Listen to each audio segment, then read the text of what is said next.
Wala pang katiyakan kung pagpapasyahan ng mga senator judges sa Lunes ang hiling ng prosekusyon. Naisabpina ang tax documents at bank records ni Vice President Sara Duterte at ang asawang si Mans Carpio, gayon din ang 22 negosyo na iniuugnay sa kanila. Hindi rin masiguro ng impeachment court kung may epekto nga ba sa tinatayang tagal na paglilitis ang ginawang pagbabawas sa mga testigo ng prosecution panel. Mar Gabriel sa balita.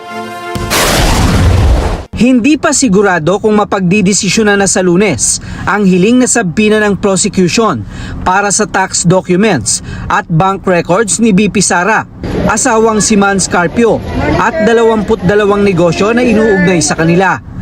Yan ay matapos palawigin ng impeachment court ang pagdidesisyon para bigyan ng pagkakataon ng mga senator judges na pag-aralan ng argumento ng magkabilang kampo.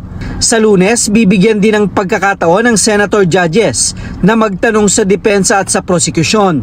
Meron tayong, wala talagang sure na sure. May expectation tayo na ganyan na mangyayari. Gusto natin na sana na isang araw lang nangyari na yon, pero dahil na rin sa agreement at request ng mga senator judges to give more time, sinabi nila na magkakaroon ng Lunes na session para magtanong at magdebate rin on the floor. However, hindi ina-expect natin na magkakaroon na ng ruling that day, pero kailangan nyo rin i-factor in na itong mga ebidensya na hinihingi ng prosecution ay wala namang urgent. In a way, the senator judges decided for themselves na parang baka pwede pa nating konti itong i-defer. Kaya nagkaroon ng additional few days for them to study it. So pagdating ng Lunes, baka may mga bagong mga legal theories or schools of thought na naman na lumabas sa debate at baka humingi rin naman yung mga senator judges ng additional time.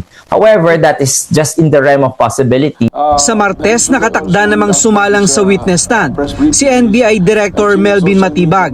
Siya na ang huling testigo na ihaharap ng prosekusyon para sa Article 4 o ang assassination plot laban kay Pangulong Ferdinand Marcos Jr.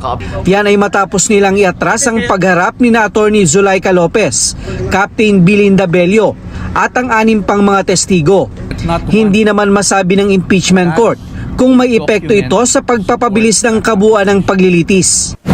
Yun yung expectation natin, pero yung realidad niyan, syempre, iba naman yung mga ebidensya na ipapakita rin ng prosecution doon sa iba't ibang mga artikulo. At meron tayong mga nakalagay din doon na reserve witnesses. As to the number of reserve witnesses ng prosecution at saka ng depensa, hindi natin alam kung ilan yon. So while we have saved some days now in Article 4, it cannot be said that the whole trial proper will also be shortened because of this 4-day of six witnesses na tinanggal. Kasi nga, pwedeng idagdag naman yung 6 witnesses na yun or other evidence or other matters doon sa mga ibang artikulo. Sa Miyerkules, plano ng prosekusyon na simula na ang paglilitis para naman sa Article 1 o ang confidential funds ni BP Sara. Humiling na sila ng sabpina para sa 3 witness, kabilang dyan si Marivic Pareha ng Legislative and Archive ng HOR. Pinasabpina na rin ang 2 branch manager ng Land Bank na sina Violeta Constantino ng Land Bank Shaw Boulevard at si Ninita Camposano ng Land Bank DepEd Branch. Mar Gabriel para sa Mata ng Agila. Matatag, matapang, matapat.